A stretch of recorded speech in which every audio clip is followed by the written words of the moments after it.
Hello, আসসালামু আলাইকুম। কেমন আছেন আপনি?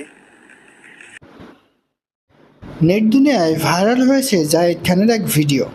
ওই ভিডিওতে দেখা যাচ্ছে এক তরুণীকে ফোন কল দিয়ে প্রেম নিবেদন করছেন ঢালিউড চিত্রনায়ক। প্রেম প্রস্তাব পাওয়ার পরই ওই তরুণী রাজি হওয়ার আভাস দেন জাহিদকে। প্রেমের ফাঁদে ফেসে যাওয়া জাহিদের নতুন ভাইরাল ভিডিওটি ছিল 3 মিনিট 34 সেকেন্ডের। একটি বেসরকারি চ্যানেলের ঈদ অনুষ্ঠানে অংশ নেওয়ার পর উপস্থাপিকার অনুরোধে এমন কাজ করেন জাহিদ। ঈদ অনুষ্ঠানের একটি অংশ হিসেবে এক অচেনা তরুণীকে ফোন কল করে প্রেম নিবেদন করার অনুরোধ করেন উপস্থাপিকা। জাহিদের হাতে তুলে দেন অচেনা কয়েকটি ফোন নাম্বার। জাহিদ সেখান থেকে একটি ফোন নাম্বার তুলে নিয়ে শুরু করেন প্রেমালাপ।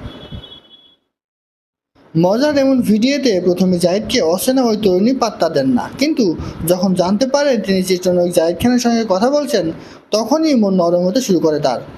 ভিডিও কলে আরও দেখা যায় এক পর্যায়ে তরুণী জাহিদকে বলেন, ভাইয়া আপনি